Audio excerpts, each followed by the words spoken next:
Welcome back to the channel. ಎಲ್ಲರೂ ಹೇಗಿದ್ದೀರಾ? Hope ನೀವೆಲ್ಲರೂ ತುಂಬಾನೇ ಚೆನ್ನಾಗಿದ್ದೀರಾ ಅಂತ.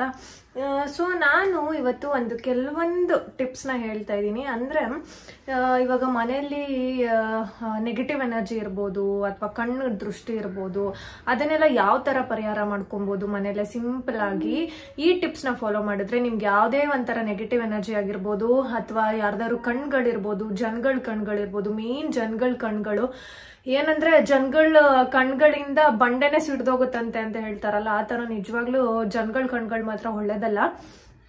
ಅಂಡ್ ನಮ್ ಜೊತೆನೇ ಇದ್ಕೊಂಡು ಹೊಟ್ಟೆ ಉರಿ ಪಡ್ಕೊಳ್ಳೋ ಜನಗಳು ತುಂಬಾ ಜನ ಇರ್ತಾರೆ. ಬಟ್ ಏನೂ ಮಾಡಕ್ಕಾಗಲ್ಲ. ಬಿಕಾಸ್ ಏನಂದ್ರೆ ಇವಾಗ ಯಾಕೆ ಆ ತರ ಹೊಟ್ಟೆ ಉರಿ ಪಡ್ಕೊಳ್ಳೋದು ಅಂದ್ರೆ, ಇವಾಗ ನಾವೇನೋ ಮಾಡಿರ್ತೀವಿ, ಕಷ್ಟಪಟ್ಟು ನಾವ್ ಮಾಡ್ಕೊಂಡಿರ್ತೀವಿ. ಬಟ್ ಅವ್ರಿಗೇನಂದ್ರೆ ಅಯ್ಯೋ ಮಾಡ್ಕೊಂಬಿಟ್ರಲ್ಲ ಇವ್ರು, ನಾವೇನು ಮಾಡ್ಕೊಳಕ್ ಆಗಲ್ವಲ್ಲ ಅನ್ನೋ ತರ ಒಂದು ಹೊಟ್ಟೆ ಉರಿ ಇರುತ್ತೆ. ಇನ್ನೊಂದು ಮನೇಲಿ ಒಂಥರ ನೆಗೆಟಿವ್ ಎನರ್ಜಿ ಇರುತ್ತೆ. ಸೊ ಈ ತರ ಜನಗಳ ಕಣ್ಗಳು ಬಿದ್ದಾಗ ಏನಾಗುತ್ತೆ ಅಂದ್ರೆ, ಮನೆಗಳಲ್ಲಿ ಗಂಡ ಹೆಂಡತಿ ಜಗಳಗಳಾಗಿರ್ಬೋದು, ಏನೋ ಒಂಥರ ಮನ್ಸಿಗೆ ಸಮಾಧಾನ ಇರಲ್ಲ, ನೆಮ್ಮದಿ ಇರ್ತಾ ಇರಲ್ಲ, ಕೆಟ್ಟದಾಗಿ ಏನೇನೋ ಅನಿಸ್ತಾ ಇರೋ ತರ ಎಲ್ಲ ಫೀಲ್ ಆಗ್ತಿರುತ್ತೆ.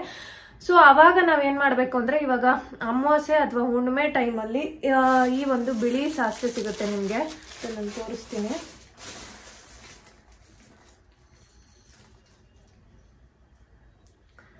ಸೊ ಅಂಗಡಿಲಿ ನೀವು ಬಿಳಿ ಸಾಸಿವೆ ಅಂತ ಕೇಳಿದ್ರೆ ಕೊಡ್ತಾರೆ, ನಿಮಗೆ ಕಾಣಿಸ್ತಿದೆ ಅಂತ ಅನ್ಕೊಂತೀನಿ.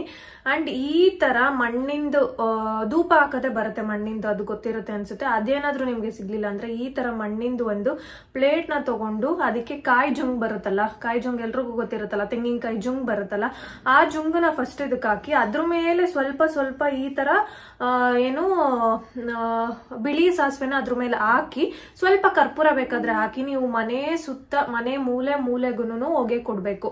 ಸೊ ಈ ತರ ಮಾಡೋದ್ರಿಂದ ನೀವು ಮನೇಲಿ ಎಷ್ಟೇ ನೆಗೆಟಿವ್ ಎನರ್ಜಿ ಇದ್ರು, ಎಷ್ಟೇ ಜನಗಳ ಕಣ್ಗಳಿದ್ರು ಎಲ್ಲ ಕೂಡ ಪರಿಹಾರ ಆಗುತ್ತೆ. ಇದನ್ನ ನೀವು ಯಾವಾಗ ಮಾಡ್ಬೇಕು ಅಂದ್ರೆ, ಅಮಾವಾಸ್ಯೆ ಮತ್ತೆ ಹುಣ್ಣಿಮೆ ಟೈಮಲ್ಲಿ, ಹುಣ್ಣಿಮೆ ದಿನ ಅಮಾವಾಸ್ಯೆ ದಿನ ಸಂಜೆ ಹೊತ್ತು ಇದನ್ನ ಮಾಡ್ಬೇಕು. ಇನ್ನೊಂದು ನಿಂಬೆ ಹಣ್ಣನ್ನ ಬಾಗ್ಲಿಂದ ಆಚೆ, ಕೆಲವೊಬ್ರಿಗೆ ಇದು ಗೊತ್ತಿರತ್ತೆ ಬಟ್ ಇನ್ನೊಂದಷ್ಟು ಜನಕ್ಕೆ ಇದು ಗೊತ್ತಿರಲ್ಲ. ಸೊ ಗೊತ್ತಿಲ್ಲದವ್ರಿಗೆ ಯೂಸ್ ಆಗ್ಲಿ ಅಂತ ಹೇಳ್ತಿರೋದು ನಾನಷ್ಟೇ.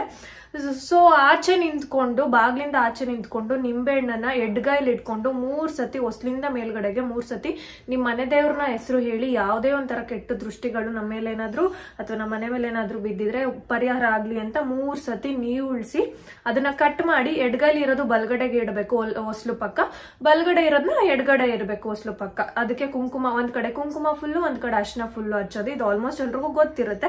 ಸೊ ಆ ತರ ಈ 2 ಟಿಪ್ ನ ಫಾಲೋ ಮಾಡೋದ್ರಿಂದ ನಮ್ಗೆ ಯಾವುದೇ ಒಂಥರ ನೆಗೆಟಿವ್ ಎನರ್ಜಿ ಆಗಿರ್ಬೋದು, ಯಾವುದೇ ಒಂಥರ ಕೆಟ್ಟ ಜನಗಳ ಕಣ್ಗಳಿದ್ರು ಸೊ ಪರಿಹಾರ ಆಗುತ್ತೆ. ಮತ್ತೆ ಮನೇಲೂ ಅಷ್ಟೇನೆ ಯಾವುದೇ ಒಂಥರ ದುಡ್ಡುಗಳು ನಿಲ್ತಿಲ್ಲ ಅಂತ ಅಂದ್ರೂ ಅದು ಕೂಡ ಪರಿಹಾರ ಆಗುತ್ತೆ. ಸೊ ಈ ತರದ್ದು ನಿಮ್ಗೆ ಗ್ರಂಥಿಗೆ ಅಂಗಡಿ ಅಂತ ಹೇಳ್ತಾರಲ್ಲ, ಈ ಕುಂಕುಮ ಅರ್ಶಿನ ಅದೆಲ್ಲ ಸಿಗುತ್ತಲ್ಲ ದೇವ್ರದ್ದು, ಅದ್ರಲ್ಲಿ ಇದು ಒಂದು ಮಡಕೆದು ಸಿಗುತ್ತೆ.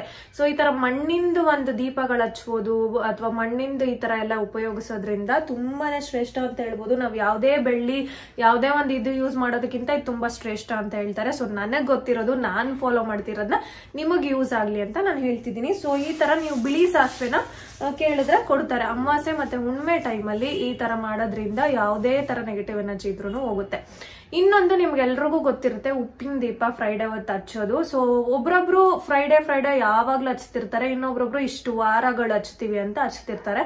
ಅದು ಕೂಡ ಅಷ್ಟೇನೆ, ಮನೆಗಳಲ್ಲೇನೋ ದುಡ್ಡು ನಿಲ್ಲಲ್ಲ ಅಂದ್ರೆ ಅಥವಾ ನಿಮ್ಗೆ ಏನಾದ್ರು ಒಂದು ಆಸೆ ಇರುತ್ತೆ ಅದನ್ನ ಈಡೇರ್ಬೇಕು ಅನ್ನೋದಾದ್ರೆ ಅದನ್ನು ಕೂಡ ಅಷ್ಟೇನೆ. ಫಸ್ಟ್ ಕೆಳಗಡೆ ಇಟ್ಕೊಳಕ್ಕೆ ಅಂತ ಈ ತರ ಒಂದು ಮಣ್ಣಿಂದು ಪ್ಲೇಟ್ ತಗೊಂಡು ಫುಲ್ ಮೊಸರು ಹಾಕಿ ಅರ್ಶನ ಕಲ್ಸ್ಕೊಳ್ಳಿ. ಮೊಸರು ಇಲ್ಲ ಹಾಲ್ನ ಹಾಕಿ ಅರ್ಶನ ಕಲ್ಸ್ಕೊಂಡು ನೀಟಾಗಿ ಪ್ಲೇಟ್ಗೆ ಸುತ್ತ ಒಳಗಡೆ ಕೆಳಗಡೆ ಎಲ್ಲಾನು ಹಚ್ಕೊಬೇಕು. ಇದ್ರ ಮೇಲೆ ಒಂದು ದಪ್ಪದ ದೀಪ ಮತ್ತೆ ಇನ್ನೊಂದು ಚಿಕ್ಕದ ದೀಪ ಇಡ್ಬೇಕು. ಸೊ ಏನು ಅಂತ ಗೊತ್ತಾಯ್ತಲ್ಲ, ಫಸ್ಟ್ ಈ ದೀಪ ಈ ತರ ಒಂದು ಪ್ಲೇಟ್ ತಗೊಂಡು ಅರ್ಶನಕ್ಕೆ ಮೊಸರು ಇಲ್ಲಾಂದ್ರೆ ಹಾಲ್ನ ಹಾಕಿ ಕಳ್ಸಿ ಒಳಗಡೆ ಮತ್ತೆ ಕೆಳಗಡೆ ಎಲ್ಲ ಹಚ್ಕೊಳ್ಳಿ. ಆಮೇಲೆ ಗಂಧ ಇಟ್ಟಿ ಅದ್ರ ಮೇಲೆ ಕುಂಕುಮ ಇಟ್ಕೊಳ್ಳಿ. ಗಂಧ ಮಾತ್ರ ಮರಿಬೇಡಿ, ಅದು ತುಂಬಾನೇ ಶ್ರೇಷ್ಠ. ಅದಾದ್ಮೇಲೆ ನಿಮ್ಮ ಸ್ಯಾಲ್ರಿಯಿಂದ ನೀವು 1 ಪ್ಯಾಕೆಟ್ ಉಪ್ಪನ್ನ ತಗೊಂಡ್ ಬನ್ನಿ, ಆಯ್ತಾ? ನಿಮ್ ಸ್ಯಾಲ್ರಿ ಬಂದಿರುತ್ತಲ್ಲ, ಅವಾಗ 1 ಪ್ಯಾಕೆಟ್ ಕಲ್ಲುಪ್ಪನ್ನ ತಗೊಂಡ್ ಬಂದು ಇಟ್ಕೊಳ್ಳಿ.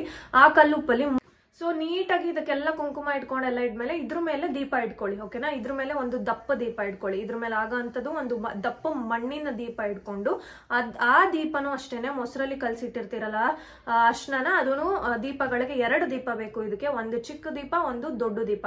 ಅಂದ್ರೆ ಒಂದು ಕೆಳಗಡೆ ಇಟ್ಟು ಅದ್ರ ಮೇಲೆ ಒಂದು ದೀಪ ಇಡ್ಬೇಕಾಗತ್ತೆ. ಸೊ ಅದಕ್ಕೆ ಒಂದು ದೊಡ್ಡ ದೀಪ, ಒಂದು ಚಿಕ್ಕ ದೀಪ ತಗೊಳ್ಳಿ. ಇದ್ರ ಮೇಲೆ ಆ ದೀಪನ ಇಟ್ಟು ಅದಕ್ಕೆ 3 ಇಡಿ ಉಪ್ಪನ ಹಾಕ್ಬೇಕು, ಕಲ್ಲುಪ್ಪನ 3 ಇಡಿ ಉಪ್ಪನ ಹಾಕ್ಬೇಕಾದ್ರೆ ನಿಮ್ಗೆ ಏನು ಆಸೆಗಳಿದೆ ಅದನ್ನ ನೆರವೇರಿಸೋ ಅಂತ ಹೇಳ್ಬಿಟ್ಟು ಆ 3 ಇಡಿ ಉಪ್ಪನ ಹಾಕೊಂಡು ಅದ್ರ ಮೇಲೆ ಒಂದ್ ಚಿಕ್ಕ ದೀಪ ಇಟ್ಕೊಬೇಕು, ಓಕೆನಾ. ಆ 3 ಇಡಿ ಉಪ್ಪನ ಹಾಕೊಂಡಿರ್ತೀರಲ್ಲ ಆ ದೀಪ ಮೇಲೆ ಇನ್ನೊಂದು ಚಿಕ್ಕ ದೀಪ ಇಟ್ಟು ಅದಕ್ಕೆ ಬತ್ತಿ ಹಾಕಿ ಅದನ್ನ ದೀಪ ಹಚ್ಬೇಕು. ಅದನ್ನ ನೀವೇನ್ ಮಾಡ್ಬೇಕು, ಪ್ರತಿ ಫ್ರೈಡೆ ಈ ಒಂದು ಏನಂತಾರೆ ಕಳ್ಸ ಇಟ್ಟಿರ್ತೀರಲ್ಲ, ಒಬ್ರೊಬ್ರು ಕಳ್ಸ ಇಟ್ಟಿರ್ತಾರೆ, ಒಬ್ರೊಬ್ರು ಕಳ್ಸ ಇಟ್ಟಿರಲ್ಲ, ಬಟ್ ದೇವ್ರ ಮನೆ ರೈಟ್ ಸೈಡ್ ಅಲ್ಲಿ ಆ ದೀಪನ ಹಚ್ಬೇಕು. ಫಸ್ಟ್ ಈ ತರ ಪ್ಲೇಟು, ಅದ್ರ ಮೇಲೆ ಒಂದು ದೊಡ್ಡ ದೀಪ, ಅದ್ರ ಮೇಲೆ 3 ಇಡಿ ಉಪ್ಪು, ಅದ್ರ ಮೇಲೆ ಒಂದು ಚಿಕ್ಕ ದೀಪ, ಅದ್ರಲ್ಲಿ ನೀವು ತುಪ್ಪ ಹಾಕ್ಬೋದು ಅಥವಾ ನಾರ್ಮಲ್ ನೀವು ದೀಪ ಹಚ್ಚಕ್ ಯೂಸ್ ಮಾಡ್ತೀರಲ್ಲ ಆ ಎಣ್ಣೆ ಬೇಕಾದ್ರೂ ಯೂಸ್ ಮಾಡ್ಕೊಂಡು ದೀಪನ ಹಚ್ಚಿ. ಸೊ ನಾನು ಹೇಳಿದ್ದು ಇವಾಗ ದೀಪನ ತೋರಿಸ್ಬಿಡ್ತೀನಿ.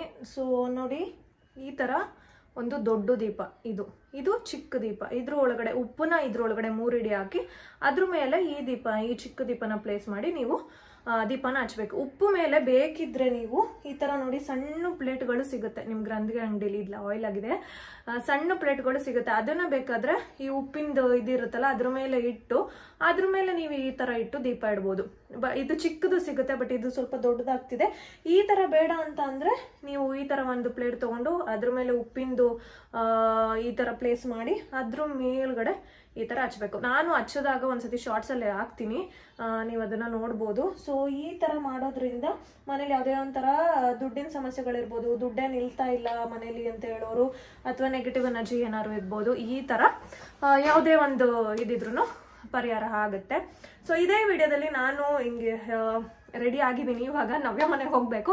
ಸೊ ಅವಳಿಗೆ ಗೊತ್ತಿಲ್ಲ ಯೂಟ್ಯೂಬ್ ಚಾನಲ್ ಮಾಡ್ತಿರೋದು. ಸೊ ನೋಡೋಣ ಅವಳ ರಿಯಾಕ್ಷನ್ ಹೆಂಗಿರುತ್ತೆ ಅಂತ. ಇವಾಗ ಪವನ್ ಬರ್ತಿದ್ದಾನೆ, ಬಂದ್ಮೇಲೆ ನೋಡ್ಬೇಕು. ಅದನ್ನು ಕೂಡ ಈ ವಿಡಿಯೋದಲ್ಲೇನೆ ನಾನು ಅಟ್ಯಾಚ್ ಮಾಡ್ತೀನಿ. ಅಂಡ್ ಇನ್ನೂ ಯಾರು ನನ್ನ ಚಾನಲ್ಗೆ ಸಬ್ಸ್ಕ್ರೈಬ್ ಮಾಡ್ಕೊಂಡಿಲ್ಲ, ದಯವಿಟ್ಟು ಸಬ್ಸ್ಕ್ರೈಬ್ ಮಾಡ್ಕೊಂಡು. ಇದೇ ತರ ಯೂಸ್ಫುಲ್ ವಿಡಿಯೋಸ್ ನಮ್ಮ ಚಾನಲ್ ಅಲ್ಲಿ ತುಂಬಾನೇ ಇದೆ. ಸೊ ದಯವಿಟ್ಟು ಚಾನಲ್ ನೋಡ್ಬೇಕಾದ್ರೆ ಸಬ್ಸ್ಕ್ರೈಬ್ ಮಾಡ್ಕೊಂಡು ನೋಡಿ. ಅಂಡ್ ಪಕ್ಕದಲ್ಲೇ ಇರೋ ಬೆಲ್ ಐಕಾನ್ ಕ್ಲಿಕ್ ಮಾಡ್ಕೊಳ್ಳೋದ್ರಿಂದ ನಾನು ಯಾವುದೇ ತರ ವಿಡಿಯೋಸ್ ಹಾಕಿದ್ರು ನಿಮಗೆ ನೋಟಿಫಿಕೇಶನ್ ಬರುತ್ತೆ ಅಂಡ್ ನೀವೇ ಅದನ್ನ ಫಸ್ಟ್ ನೋಡ್ಬೋದು. So thank you for watching, lots of love. ನೋಡೋಣ ನವ್ಯನ್ ರಿಯಾಕ್ಷನ್ ಹೇಗಿರುತ್ತೆ ಅಂತ. ಸೊ ಅದನ್ನು ಕೂಡ ನಾನು ಇದ್ರಲ್ಲೇ ಟ್ಯಾಗ್ ಮಾಡ್ತೀನಿ. ಅವಳು ಲಕ್ಷ್ಮಿ ಕೂರಿಸಿದಾಳೆ. ಸೊ ಎಷ್ಟು ಪ್ರತಿ ವರ್ಷ ಕರೆದ್ರು ನಾನು ಹೋಗ್ತಾನೆ ಇರಲಿಲ್ಲ. ಆಲ್ಮೋಸ್ಟ್ ನಾವು ಬರ್ಡೇ ಟೈಮಲ್ಲಿ ಮಾತ್ರ ಮೀಟ್ ಮಾಡೋ ತರ ಆಗ್ಬಿಟ್ಟಿದೆ ಫ್ರೆಂಡ್ಸು, ನಾನು, ದಿವ್ಯಾ ಮತ್ತೆ ನವ್ಯ 3 ಜನನು. ಸೊ ನೋಡೋಣ ಅವಳ ರಿಯಾಕ್ಷನ್ ಹೇಗಿರುತ್ತೆ ಅಂತ. ನಾನು ಆ ವಿಡಿಯೋನು ಕೂಡ ಇದರಲ್ಲಿ ಅಟ್ಯಾಚ್ ಮಾಡ್ತೀನಿ. ಸೊ ಫುಲ್ ವ್ಲಾಗ್ನ ನೋಡಿ. Thank you for watching. ಈ ಇನ್ಫಾರ್ಮೇಶನ್ ಏನಾದ್ರು ನಿಮ್ಗೆ ಇಷ್ಟ ಆದರೆ ಪ್ಲೀಸ್ ಒಂದು ಲೈಕ್ ಮಾಡಿ, ಶೇರ್ ಮಾಡಿ, ಕಮೆಂಟ್ ಮಾಡಿ.